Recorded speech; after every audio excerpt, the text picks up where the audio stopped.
Ahí está. Bueno, ¿cómo se preparaba esta entrevista? Conociendo el conocimiento general del problema, saber el marco regulatorio y conocer al cliente. Todo eso ya lo conversamos nosotros, en cómo podíamos conocer al cliente y por qué nos servía eso. Pero ahí uno surge la pregunta, ¿basta solo con preparar la entrevista? La respuesta es no. Solo lleva acento. No basta con preparar la entrevista de esa forma, sino que nosotros tenemos que cumplir con todo esto, que también ya lo conversamos, así en términos generales, que era generar de alguna forma una empatía por el entrevistado, que en otras palabras es generar al cliente la sensación de ser acogido, escuchado y comprendido. También tenemos que tener la habilidad nosotros de poder contener y neutralizar esta emotividad que trae el cliente, porque a veces el cliente viene con todos sus problemas, con con todo lo que arrastra en su vida, y generalmente en temas familias se ve mucho más complicado este tema. Y ahí nosotros tenemos que mostrar interés por el problema, y eso va a generar confianza. Y eso nos va a servir nosotros también al neutralizar esta emotividad del cliente, poder canalizar bien la materia y la información que nosotros necesitamos generar. Y esto también lo vimos nosotros, que utilizar un lenguaje adecuado a nivel social y cultural de su interlocutor, y ahí va a permitir que pueda hablar libremente y sentirse aceptado y comprendido. Eso tiene que ver con el lenguaje que uno utiliza, y dependiendo la cultura de la persona, el nivel social, y uno hace la entrevista. A ver, generalmente, a ver, experiencia propia, cuando llega una persona que tiene más estudios, que trabaja, profesional, la verdad que el tiempo no le sobra mucho, así que uno cuando conversa con ellos, además de tener un lenguaje general, la empatía, todo eso, uno habla con un lenguaje preciso y más jurídico. Eso es lo que yo les comentaba en la clase anterior.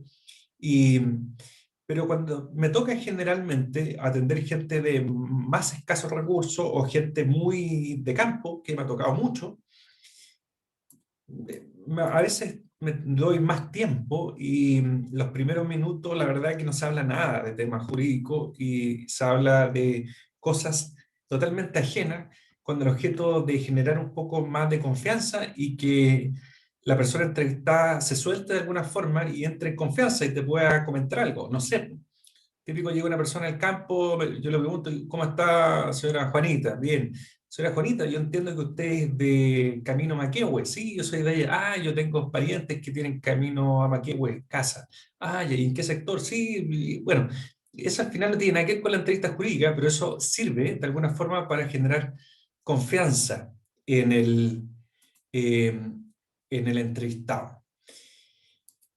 Miren, yo les voy a mostrar un video súper cortito para que los vean. eh, Voy a dejar de compartir porque lo voy a compartir con audio, porque está sin audio.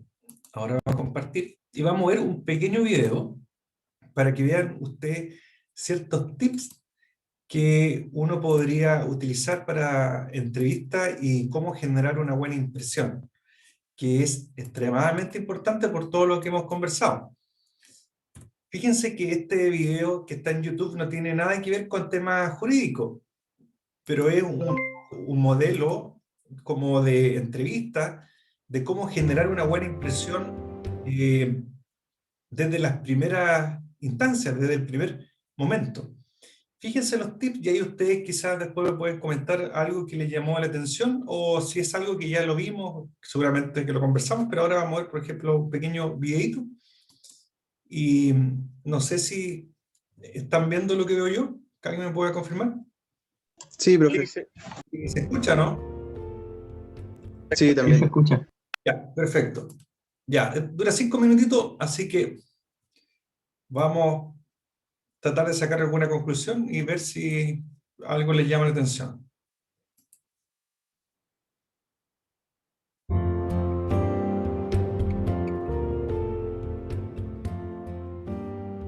La primera impresión dura 90 segundos. Son los momentos iniciales en un primer encuentro. Esa impresión inicial determina el tono de la posterior conversación, de modo que es muy importante conseguir que esa impresión sea favorable. Esta primera reacción es un mecanismo de supervivencia de los seres humanos. Sirve para establecer si el otro es una persona de confianza o hay que huir de ella. Afortunadamente, una primera impresión negativa puede neutralizarse, pero es mucho más costoso que obtener una buena impresión desde el primer momento. ¿Cuáles son las claves que debes tener en cuenta para una buena impresión? La primera clave consiste en transmitir energía, ya que esto atrae a los demás. La forma más sencilla de que consigas esto es mostrando una actitud sincera de interés, mirando a los ojos del otro y acompañándolo con una sonrisa sincera. Una sonrisa rompe barreras, abre las puertas a una comunicación efectiva. Como dice el escritor colombiano Gonzalo Gallo, hoy voy a sembrar ánimo, con mis acciones y mis palabras, con mis gestos y mis miradas, con los detalles y las sonrisas. La segunda clave para transmitir una buena impresión es hacer que la gente confíe en ti y no te vea como una amenaza. Muéstrate accesible, pero a la vez transmitiendo confianza en ti mismo. Evita dar muestras de inseguridad e intenta transmitir serenidad con tu tono de voz y tus gestos. La tercera clave para generar una buena impresión es que muestres sincero interés en la otra persona. Esfuérzate en mostrarte amable, pregunta y averigua sus intereses, qué es lo que le gusta y cómo se encuentra. Pregúntale por su nombre y úsalo siempre que puedas. Está demostrado que si uno oye con frecuencia su nombre, se siente escuchado y apreciado. Por último, procura sincronizarte enseguida con la otra persona. Imita su lenguaje corporal, tono de voz, mostrando un puente emocional que el otro detectará automáticamente e inconscientemente. Por ejemplo, si la persona está de pie y habla a un volumen moderado, haz tú lo mismo. Si te sientas o hablas muy alto, no conseguirás sincronizarte y abrirás una brecha emocional, tenue pero real, entre vosotros. Un punto delicado y donde puedes equivocarte fácilmente es al establecer la distancia física correcta con nuestro interlocutor. Si estás a demasiada distancia, no representas una amenaza, pero tampoco parecerás muy dispuesto a establecer una relación. Si decides acercarte pasando de esa distancia pública a una distancia social, estás transmitiendo que quieres establecer una comunicación. En un primer contacto no debes pasar de aquí, ya que podrías precipitarte y entrar en su espacio personal sin ser previamente invitado y puedes provocar rechazo. Con el tiempo y según la relación que busques, podrás avanzar al espacio personal más cercano, pero estate siempre atento a las señales de aceptación o rechazo de la otra persona. En el mundo laboral, las primeras impresiones pueden crearse incluso antes de conocerse en persona.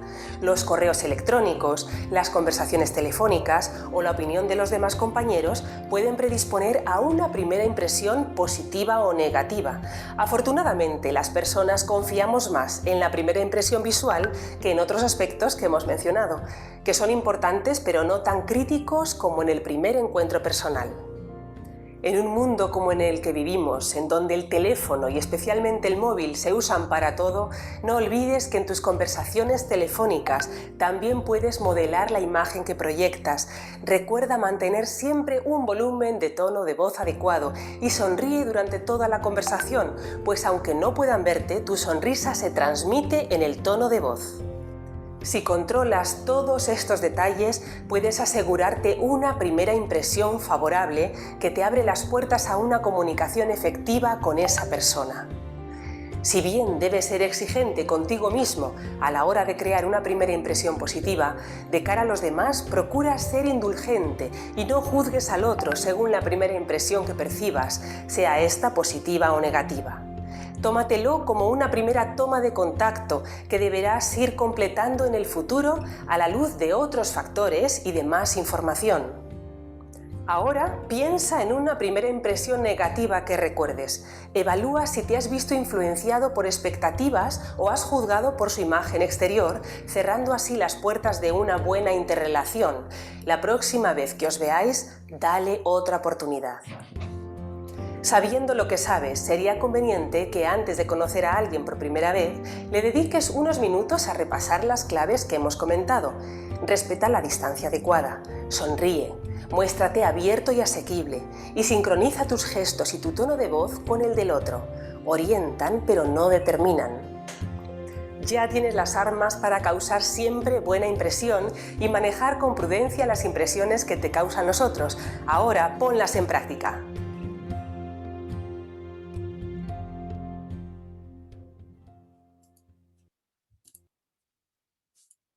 Bueno, interesante. Interesante, chuta.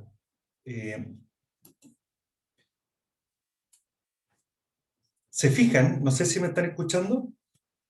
Sí, sí. Sí, se Ya. escucha. Bueno, le doy la palabra a ver si les pareció interesante ese video. Se fijan que ese video no es solamente aplicable a los abogados, sino en general. Y en el fondo es cómo causar la primera impresión. Y yo digo que eso te sirve para todo, todo. Con los profesores, con tu suegro, con tu suegra, con la persona que te gustaría conocer, con tu polola, con el vecino, con todos. La primera impresión es la que vale. Después uno se relaja y ya le empiezan a salir las cosas quizás más naturales y no hay problema, pero cuando uno está con una persona desconocida, es tremendamente importante causar una buena impresión. Bueno, antes que siga yo, no sé, ¿qué opinaron? ¿Les pareció interesante el video, no? ¿Alguien que me pueda opinar? No solo interesante, sino que me hizo recordar una experiencia cuando hice al final una persona que te haya causado una mala impresión, y yo recordé inmediato una persona que me causó una muy mala impresión, hasta que me lo encontré años más tarde y la situación cambió totalmente. Me imagino que todo lo demás es aplicable en el sentido de, bueno, yo tengo un problema visual, no soy de mirar a la gente en la cara, porque la gente se siente incómoda, es algo que he aprendido. Pero en el resto de las cosas me parece bastante entendible por qué uno puede, lo que llama sincronizarse, porque he visto mucho, especialmente en las relaciones médico-paciente, que existe una desincronización terrible. Exactamente.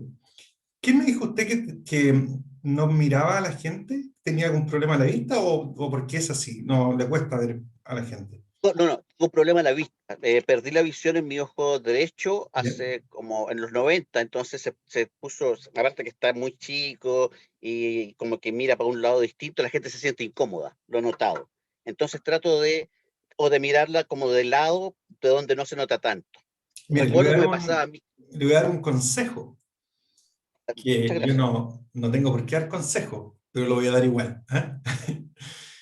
En su caso, lo que yo haría, en base a lo que yo creo, pienso, yo no soy psicólogo, yo soy un profesor nomás, no soy abogado nomás, pero es lo que yo creo, que en esos casos, por ejemplo, en la parte profesional, cuando converse con la persona, yo creo que es bueno que usted lo haga presente. Al principio de la conversación, explicarle. No andar explicando a cada rato, estoy hablando de un caso puntual, que usted necesite causar una buena impresión con, por ejemplo, con algún cliente, quizás no inmediatamente, pero hacerlo presente, precisamente porque Sí, quizás la otra sí, persona no se da cuenta que usted sí. puede tener un problema visual. La verdad es que no solamente lo agradezco, sí, creo que tiene razón. Recuerdo que cuando era muy chico, mis papás tenían joyerías. En algún momento tuve que atender, hacer lo que le toca hacer a cualquiera cuando los papás tienen negocio. Y me acuerdo que precisamente por no decir eso, una persona se molestó, porque pensó que yo estaba mirando una cicatriz que ella tenía. Y se molestó muchísimo, se fue, y me trató muy mal. Pero no era eso, era simplemente que mi vista no Claro. Bueno, no hay acompañaba. que tenga que Pero dar gracias por el consejo. explicaciones a cada persona. Estoy hablando de un caso puntual, de algún tipo cercano de reunión, como para que no se genere eso. Bueno, pero ¿alguna otra persona que le llamó la atención acá, algo que no lo tenían claro? Sí, el tema de la distancia para hablar con otra persona. Eso Es es lo como que, más desagradable, Boris. claro, cuando alguien como que se te acerca mucho y te empieza a hablar, es como muy invasivo, entonces como que uno tiende a alejarse y ahí empieza a generar una incomodidad entre las personas. Yo odio que una persona se me acerque a hablar. ¿Ah? Sí, yo también. Prefiero que Odio, haya más distancia y queda poco ahí si es que claro. hay algún tema de interés que conecta a las dos personas, que traten de interactuar más y acercarse más, pero así como a primera impresión, si alguien llega hablándote en la cara, así, no. O, bueno, ya hay personas que eso no lo entienden, que se acercan, que te hablan, bueno, eso es súper incómodo. Eso con un cliente no hay que alejarse mucho ni acercarse demasiado, mantener la distancia. Ya, ¿y qué otra? Aquí escribieron algo medio chistoso que me hablan del mal aliento, ya, sí, pues también hay, ya, pero eso es cuando ya la persona está al lado tuyo. ¿Y qué otra cosa más? No sé. Ah, pero eso fue solucionable con la mascarilla. Ah, bueno, ahora sí, ya. Bueno, pero esas son cosas que uno tiene que, algunas nacen naturalmente en la persona y algunos les tienen que aprender, ¿no? Es como esto de la entrevista es una herramienta que tenemos que utilizar y así vamos, nos va a ir mejor. Es simple, es simple. Y el que no tenga muchas habilidades que les cueste esto, ¿se fijaron que la primera impresión no solamente tiene que ver con la primera reunión presencial? Es decir, tú puedes causar una impresión con un cliente incluso solamente por correo electrónico.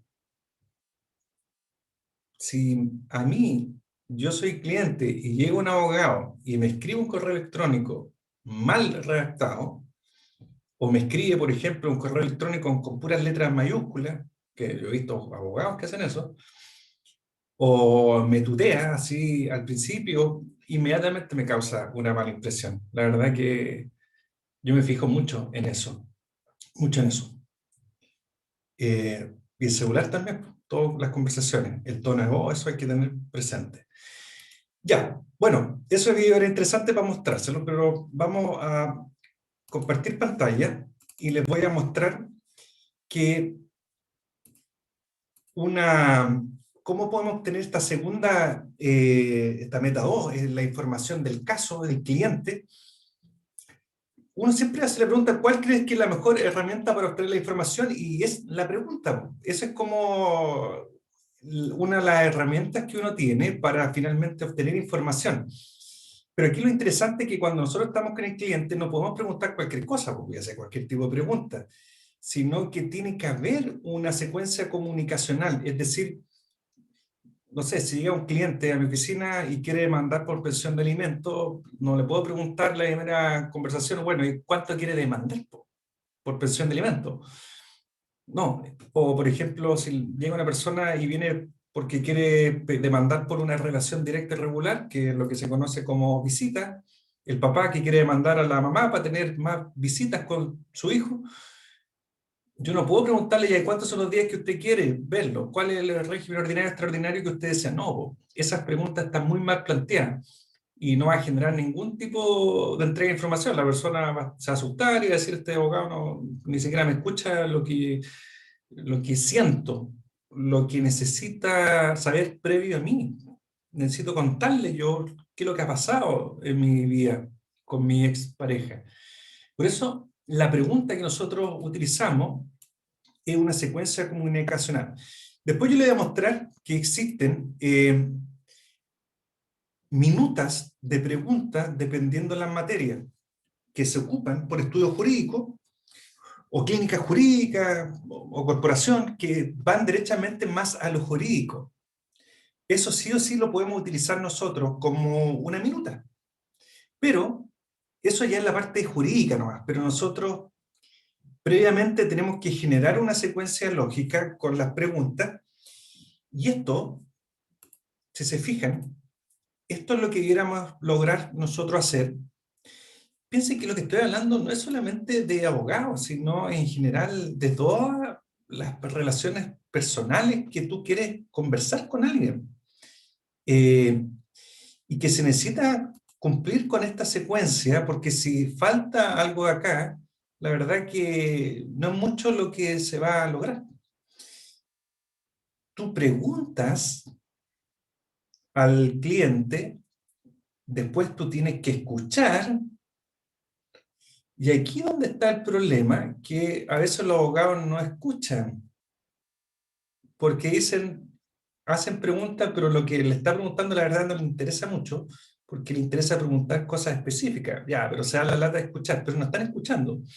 Y como no están escuchando, tampoco logran comprender. Por eso tú tienes que preguntar, escuchar, comprender. Esto igual que una relación de pareja. Si tú tienes una conversación con tu señora, con tu pareja, y tú estás preguntándole algo, pero no la estás escuchando, ya han pasado mal. Tu señora te va a hablar, y tú como no la estás escuchando bien, no la vas a comprender.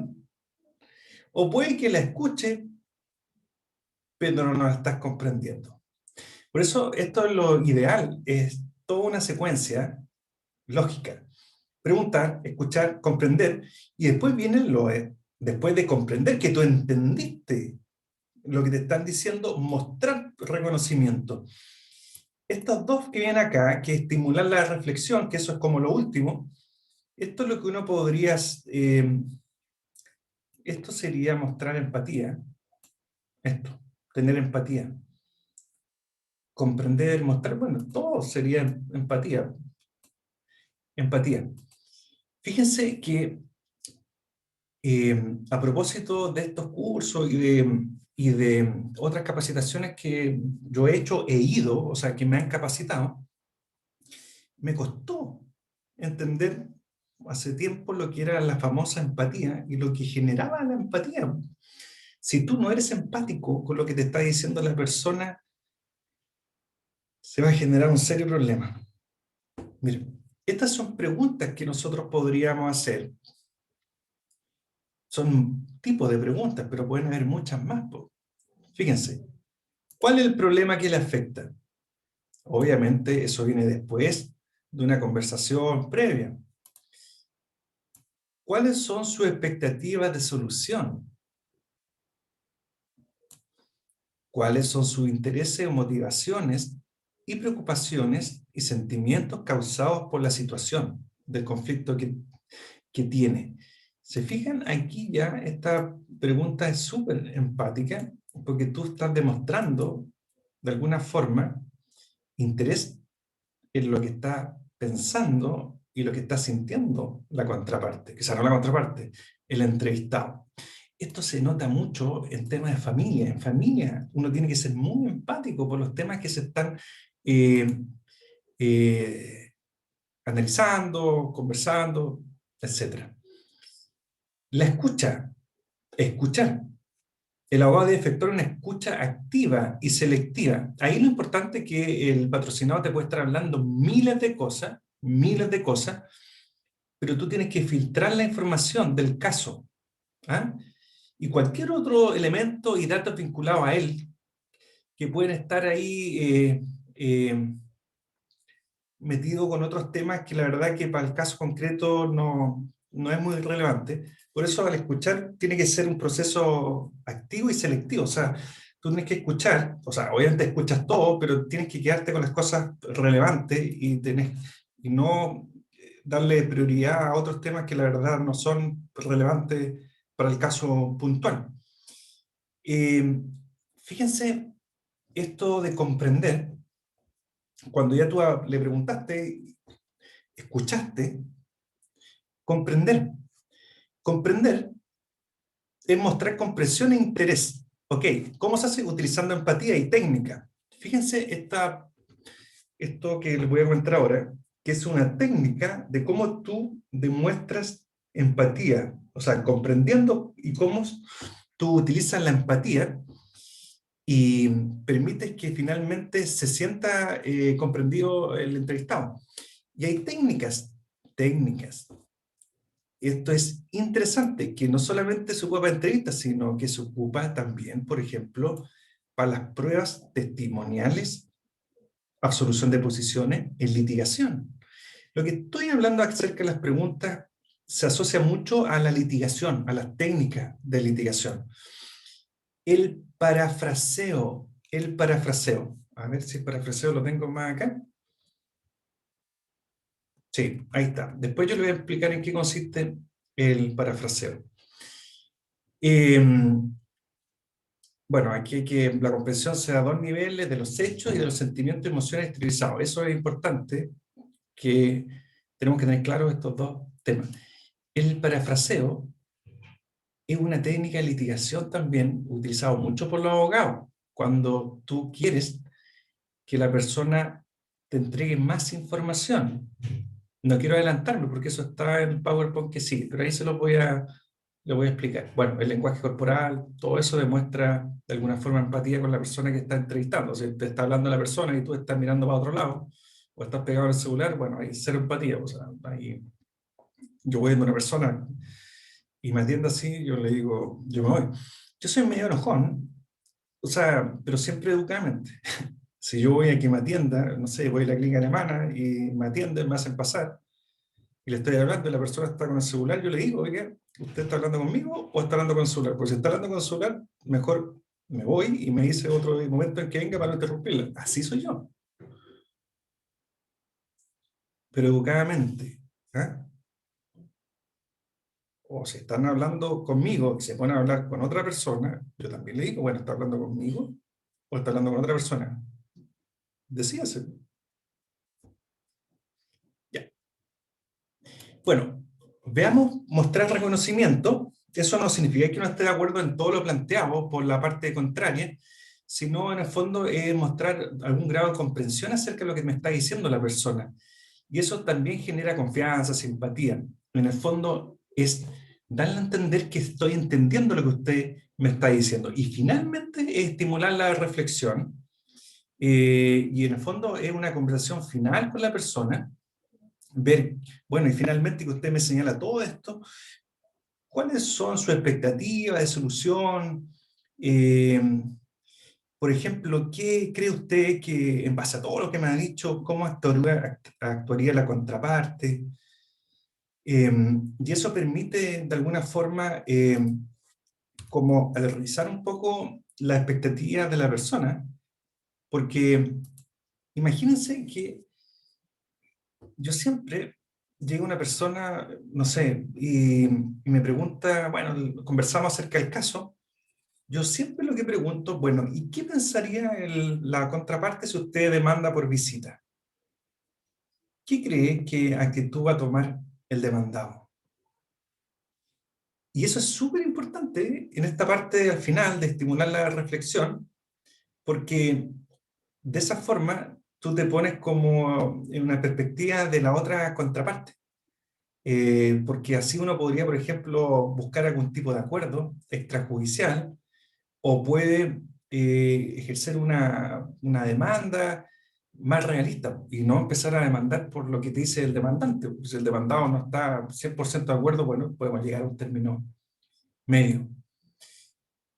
Y las preguntas, fíjense en las preguntas que les voy a mostrar. Esta es la herramienta que nosotros utilizamos en la entrevista, las preguntas. Y yo distingo tres tipos de preguntas. Estas preguntas son propias de la litigación, ¿ok?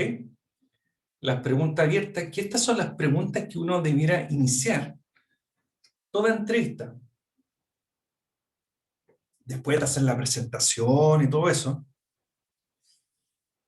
Generalmente las preguntas tú les dices, bueno, ¿qué me puede decir al respecto? ¿Cómo sabe lo que usted me está indicando? ¿Cuándo sucedieron los hechos? Esas son las preguntas generalmente que se hacen abiertas para que la persona se pueda explayar.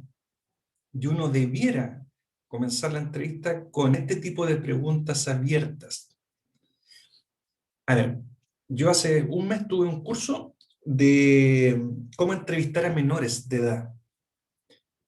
A propósito de los cargos de curador, cuando hay un juicio de familia y hay menores involucrados, por ley, el juez de familia designa un curador ad litem, es decir, un abogado que representa los intereses del menor. O sea, en el fondo es el abogado, el representante del menor. Y principalmente lo que se hace es ser escuchado el menor y uno lo entrevista.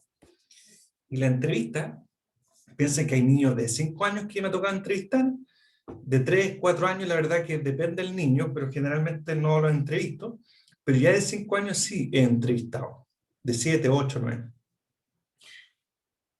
Y en las capacitaciones siempre nos dicen que la primera pregunta, a ver, no es que sea la primera pregunta, pero esa es la pregunta para obtener información. Por ejemplo, con un menor, la entrevista va a ser distinta que una persona adulta. Por ejemplo, en el caso mío, los menores, cuando yo entrevisto a una persona más joven, más chica, yo no le pregunto directamente el caso, no sé, técnicas de entrevista. Si yo sé que se llama Javiera, por ejemplo, la niña, yo le digo, hola Javiera, ¿cómo estás? Bien. Bueno, oye, ¿y cómo te dicen tus amigos? Javi. Ah, ¿y tu papá? Sí, me dicen Javi.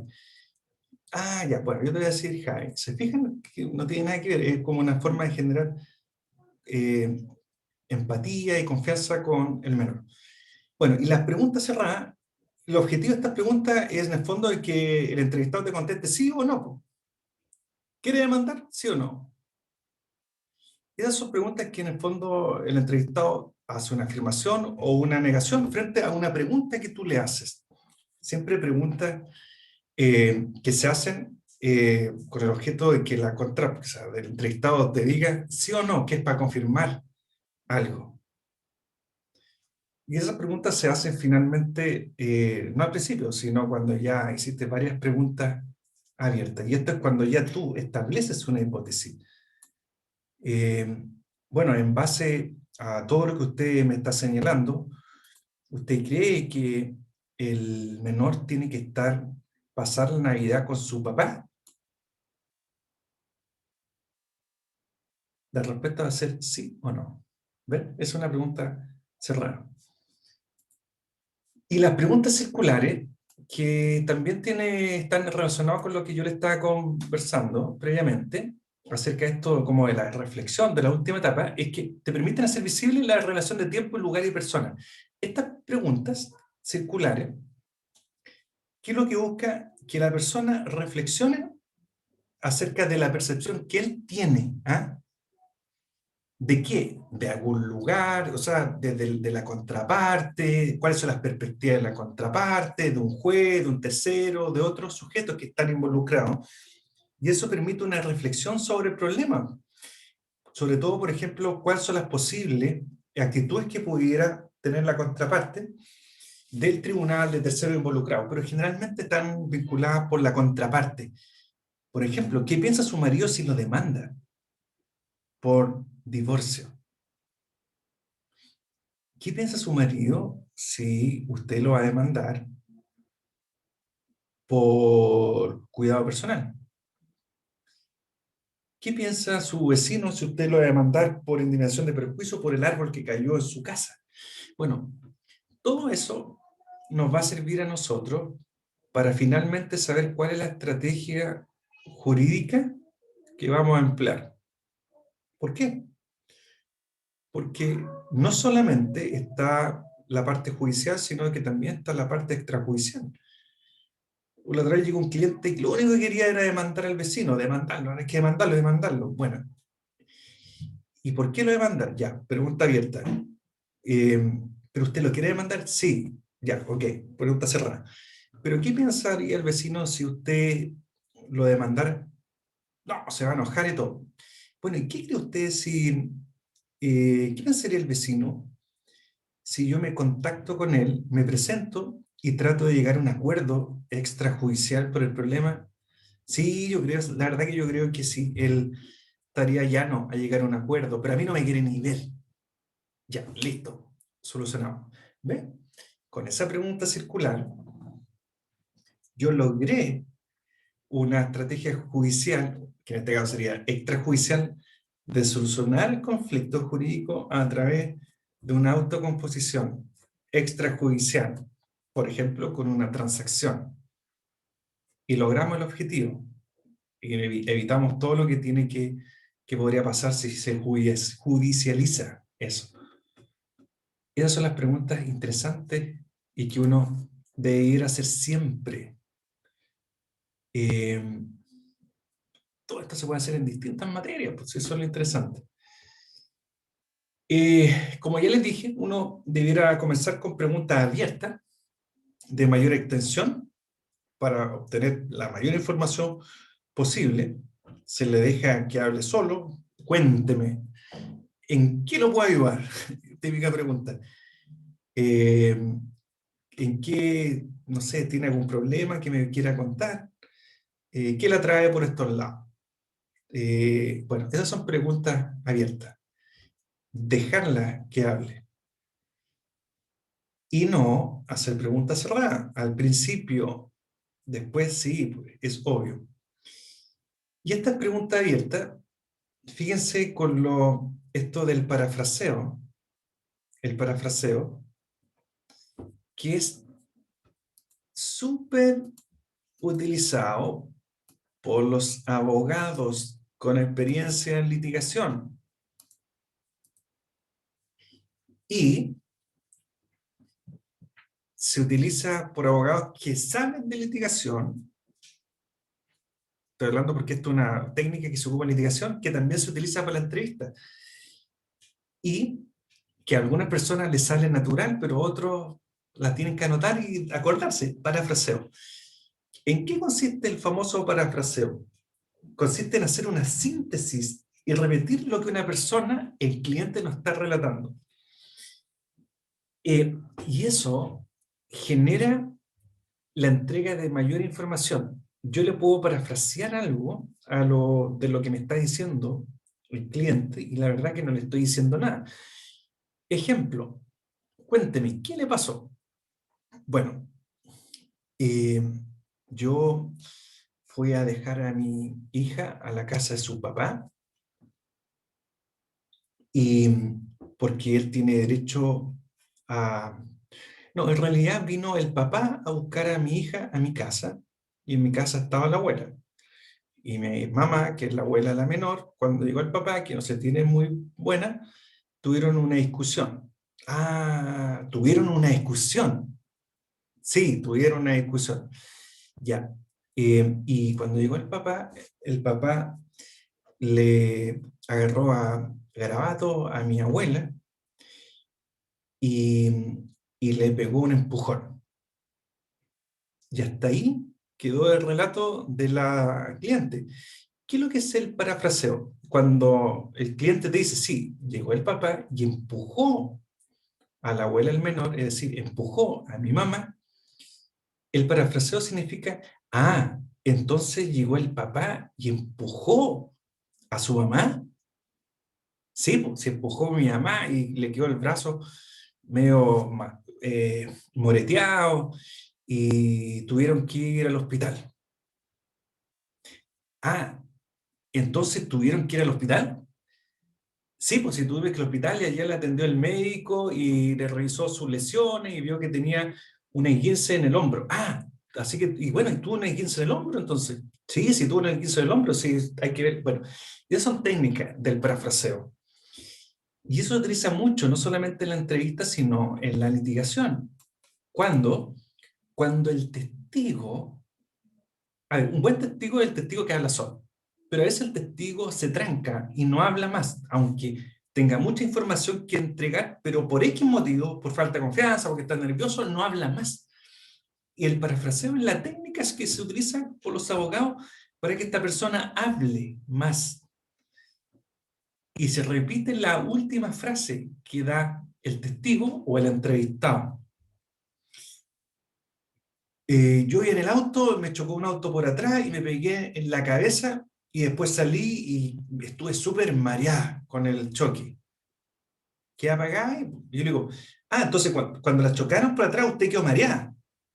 Sí, pues sí quedé mareada, si después no podía caminar y me daba... Bueno, entonces el parafraseo permite que la persona se explaye en lo que yo quiero que me diga. O sea, no es empezar a parafrasear a cada rato que me está hablando. Es cuando yo quiero obtener una profundidad acerca de la información que me está entregando. ¿Cómo se hace? Confirmar. ¿Para qué me sirve eso? Para confirmar datos, intereses, sentimientos, valores. no sé, po, ¿y el auto cómo quedó? No, el auto quedó chocado, toda la parte izquierda del auto. Ah, entonces fue en la parte izquierda del auto, entonces sí, pues el auto izquierda, ahí, bueno, ahí se empieza a ampliar la declaración.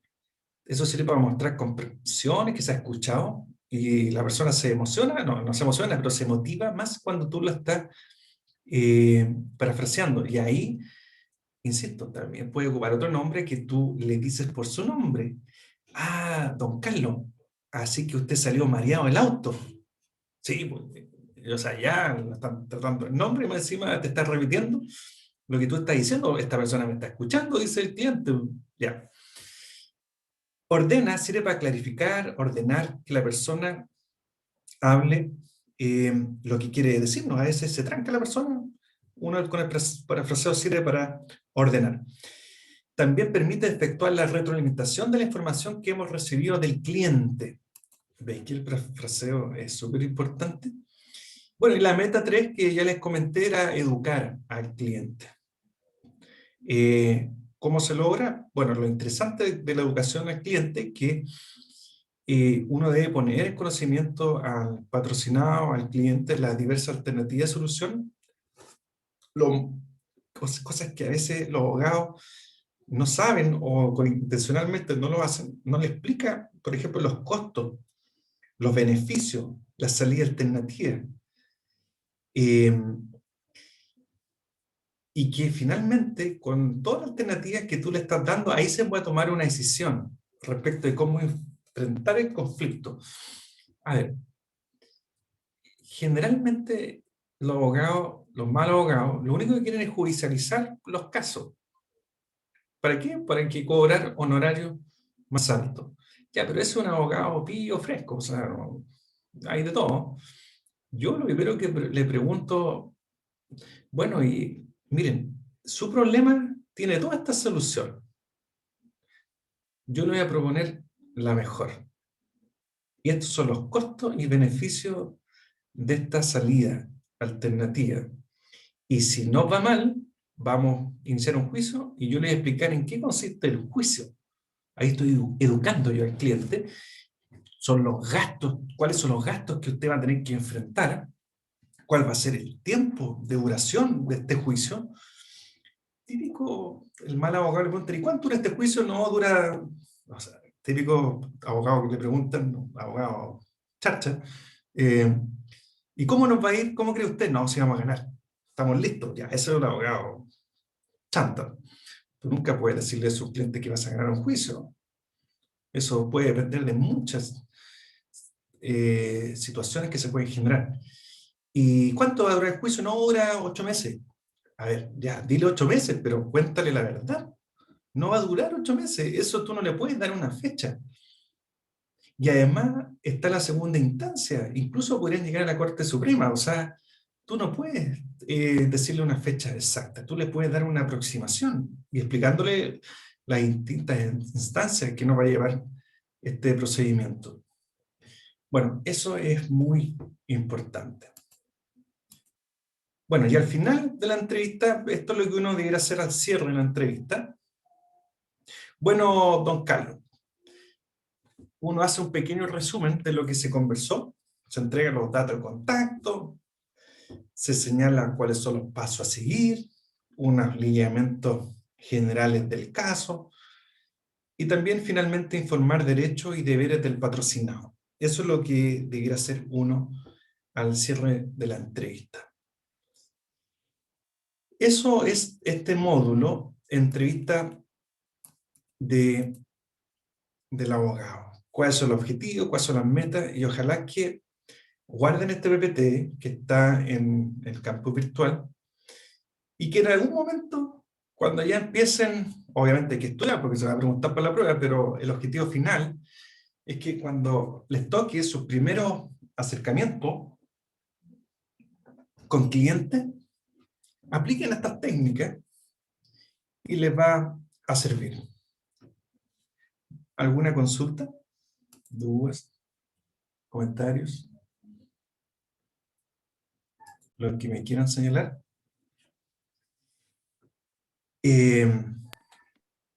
Javier, algo que decir, ¿o no? Iba a decir que no tenía ninguna duda. Ya, perfecto, ya, pero interesante este módulo. Bueno, ahora yo les voy a mostrar un modelo de entrevista, pero ya de una entrevista así al callo, derechamente para obtener información. Aquí ya nos vamos al tema de la información, ¿no? Ya no es una conversación para ver cómo está la persona, qué siente, no. Estos son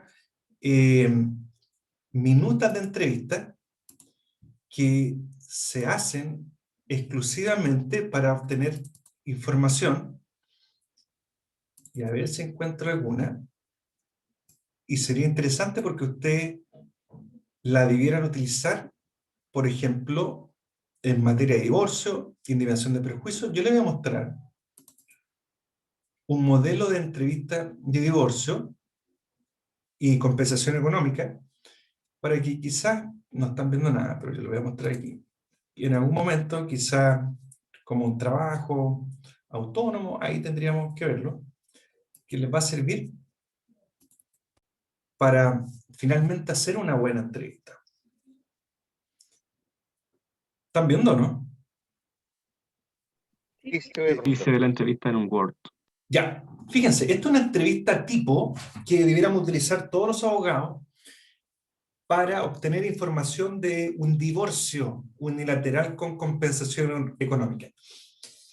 Un mal abogado, bueno, entre otras cosas, va a llegar el cliente a la oficina y le va a preguntar lo que se le ocurra y lo que él cree que debiera preguntar, más o menos, yo estudié más o menos la ley, el Código Civil, el artículo 61, 62 de la ley de matrimonio, ya, y con eso estoy listo. Ahora voy a empezar a inventar. No. Uno debiera tener una minuta y preguntar cosas súper básicas. Pero eso solamente tú lo vas a lograr en la medida que conozcas el caso general con anticipación y también conozcas el marco regulatorio. Porque si tú no conoces eso, ¿tú qué vas a preguntar? Si no tienes idea lo que vas a preguntar. Por eso, conocimiento previo del caso, conocimiento general, y después estudiar y conocer el marco regulatorio.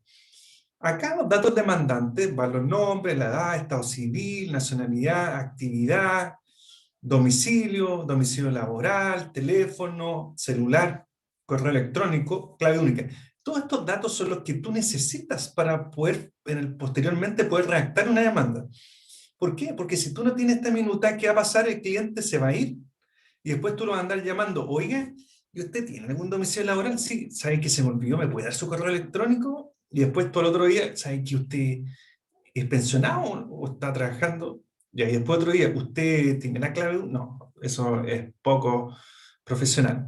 Fíjense que uno pide toda esta información porque esto es la indemnización de la parte demandante en la demanda. Cuando demandemos por divorcio unilateral, esto, si lo anotamos al momento de la entrevista, después copiamos y pegamos. Esta clave única se debe pedir sí o sí. ¿Por qué? Porque así nosotros vamos a tener seguridad que la persona tiene clave única, porque debe firmar, tenemos que tener acceso no solamente a la causa futura que vamos a presentar y que debe firmarse con clave única, sino que también necesitamos conocer, por ejemplo, sobre todo en materia de familia, qué otras causas anexas tiene nuestro cliente y ver en qué estado están. Si yo voy a mandar por divorcio, capaz que necesita ver temas de pensión de alimentos, ver qué pasa con los hijos, pueden haber distintas causas. La clave única me permite revisar las causas y también poder presentar la demanda. También yo diría pedir los datos del demandado. O sea, cuando llegamos acá, significa que ya construimos una conversación general y uno le dice, bueno, señora Juanita, bueno, ya que más o menos tenemos claro su problema, nos vamos a sentar aquí y vamos a pedirle alguna información necesaria para presentar la demanda. Ya esto es como la minuta específica. Datos del demandado. Lo mismo. Bueno, clave única, el demandado no es necesario, sino no tiene por qué saberlo. Podríamos eliminarlo. También, si tenemos menores involucrados, en el caso de divorcio, porque tienen que regularse el tema de los menores, pues. Individualización completa de los menores, de todos los hijos. También importante, por ejemplo, ver el tema de enfermedad que puedan tener los chicos. También uno irá a preguntar sobre eso. ¿Ya? Después tendríamos que preguntar acerca de la compensación económica. Compensación económica. Espera un poquito, vamos a mostrar. Compensación económica. Artículo 61, sentido de la ley de matrimonio civil. Cónyuge. Esto puede ser cónyuge, mujer, varón, da lo mismo. Ahí hay que ver. Trabajo anterior, remuneración anterior, trabajo actual, remuneración actual, si tiene AFP, si es FONASA, bienes que tenga el patrocinado o el futuro patrocinado. Y lo mismo respecto a la contraparte, porque queremos acreditar no solamente la situación, imaginemos que nuestro patrocinado es el cónyuge varón, también necesitamos información de la cónyuge mujer, porque todo eso nos va a servir para la compensación económica. ¿Ya? Todo esto que está acá tiene que ver con los factores de la compensación económica. Artículo 62. Yo no me acuerdo, parece que es 62. Ahí establece cuáles son los factores a considerar para establecer la compensación económica. Trabajo, remuneración, si la persona tiene cotizaciones previsionales, la salud, edad, educación, etc. También, fíjense la pregunta que hacemos nosotros durante el matrimonio, o sea, esto es la relación de matrimonio, eso lo estamos viendo. Fíjense las preguntas. ¿Quién tuvo el cuidado de los hijos y por qué? Esto es para la compensación económica. ¿Usted pudo estudiar durante el matrimonio? Estamos hablando. ¿Pudo trabajar? ¿Trabajaba antes del matrimonio? ¿Cuánto ganaba y en qué trabajaba? ¿Tiene usted alguna enfermedad relevante que tratar? ¿Tiene otras cargas familiares? ¿Tiene hijos fuera del matrimonio? ¿Se dan cuenta, no? Preguntas importantes que uno debiera, preguntas mínimas que uno debiera hacer y obtener para poder ejercer una acción. Fíjense las preguntas que nosotros hacemos relativas al cese de la convivencia. Como este es un divorcio unilateral, el cese de convivencia es de 3 años, mínimo. Y ahí ustedes tienen que haber estudiado, cuando estudien el marco regulatorio, todo esto tienen que saberlo con anticipación. Y ahí se distingue si hay matrimonio celebrado antes del año 2004 o después de 2004, por el tema del cese de la convivencia. ¿Ustedes tuvieron derecho a familia o no? Pregunta que le hago. ¿Vieron Sí, la... no. ¿Ah? ¿Sí, no? Sí, no. Ya. Bueno. Cese de convivencia, que es el requisito básico para poder divorciarse. ¿Cuándo dejaron de vivir juntos? Razones del cese de convivencia. Si se fijan, todas las preguntas que están aquí es igual que el contenido de los hechos de la demanda. Cuando tú demandas, tú tienes que hacer una exposición de los hechos y del derecho. De los hechos es todo lo que hemos preguntado. ¿Cuándo dejaron de vivir juntos? No sé. Fíjense aquí, la pregunta está...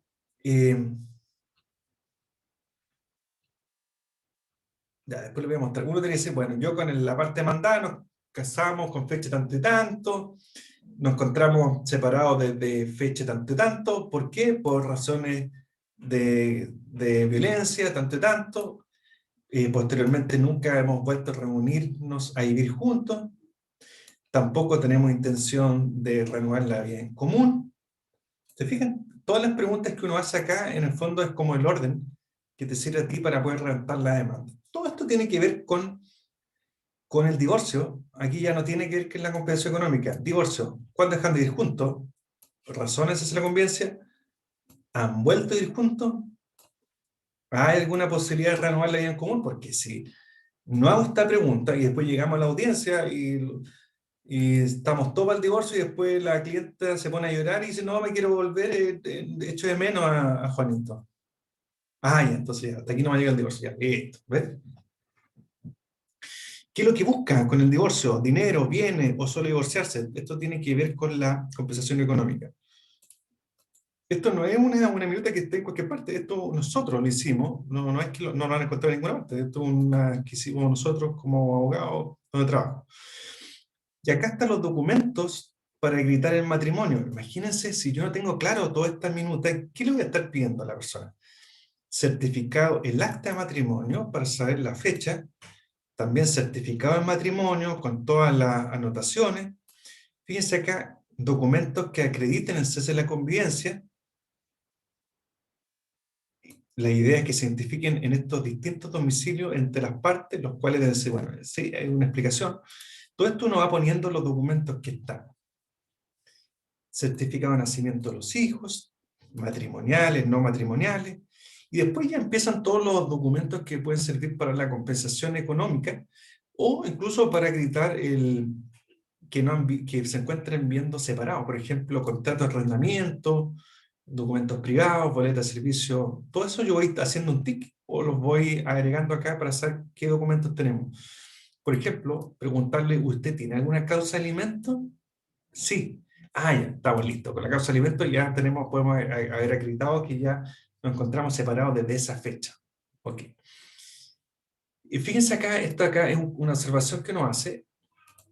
El acta de cese de convivencia y su notificación para el matrimonio celebrado después del 18 de noviembre de 2004. Uno primero tiene que saber cuándo se casaron, porque si es posterior al 18 de noviembre de 2004, tú tienes que acreditar el cese de la convivencia con la notificación del cese. Hay distintas formas de cómo se notifica el cese de la convivencia. Se hace judicialmente, principalmente. Si es antes del 18 de noviembre de 2004, ahí tú puedes acreditar el cese de la convivencia con testigos. Y ahí por eso cobra importancia los testigos, que tú deberías pedirle inmediatamente si los tienen, o bueno, te los tendrá que mandar después, enviar después. Y los testigos se utilizan siempre para acreditar el cese en la convivencia y que no han renovado la vida en común. Esa es la típica pregunta que le hacen a los testigos.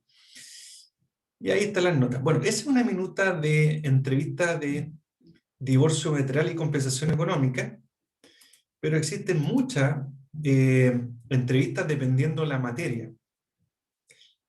Yo tengo entrevistas de divorcio, de evasión de perjuicio, de violencia intrafamiliar, alimentos, cuidado personal, protección efectiva, etc. Eso es lo que era tener un abogado diligente y no improvisar. ¿Ok? Bueno, dudas, consultas antes de cerrar la clase del día de hoy. Profe, Dígame. preguntar la clave única no transgrede un poco la privacidad de la persona. Es que no le estás diciendo que te dé la clave única, es solamente saber si tiene o no tiene. Ah, ok. Porque si no la tiene, tú la mandas inmediatamente a sacarla, al tiro. Sobre todo ahora, que todo se tramita electrónicamente. Ahora, con la pandemia, ya no tienes que ir a firmar al tribunal.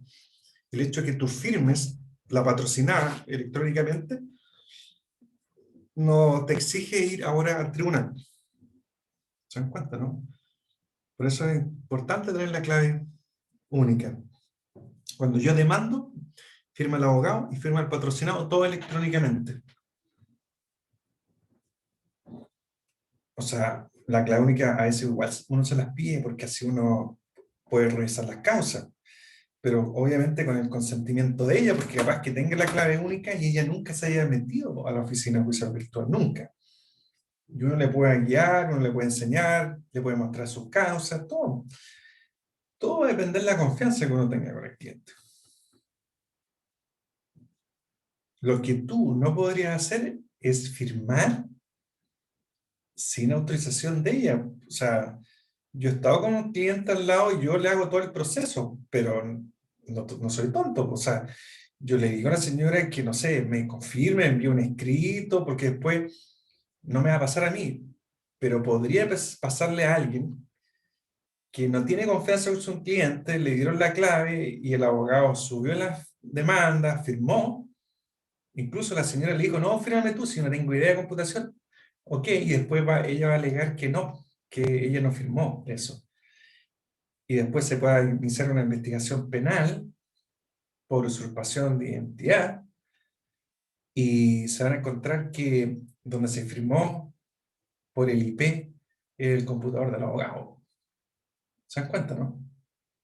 De ahí se podría generar un problema, sobre todo si la parte patrocinada no comparece. Porque de alguna forma, si comparece, está como tácitamente convalidando. Después no podría alegar, no, que me firmó. No, ahí ya, pero hay veces que, que el patrocinado no comparece nunca y lo hace todo el abogado. Ahí no hay alguna seguridad, certeza de que firmó la persona. Puede haber firmado cualquiera. Y pasó. En la televisión hubo un juicio que se consiguió la firma de una patrocinada, la clave única, y le tramitaron un divorcio y se divorció la persona. Y la persona no tenía idea que se había divorciado. Salió en las noticias.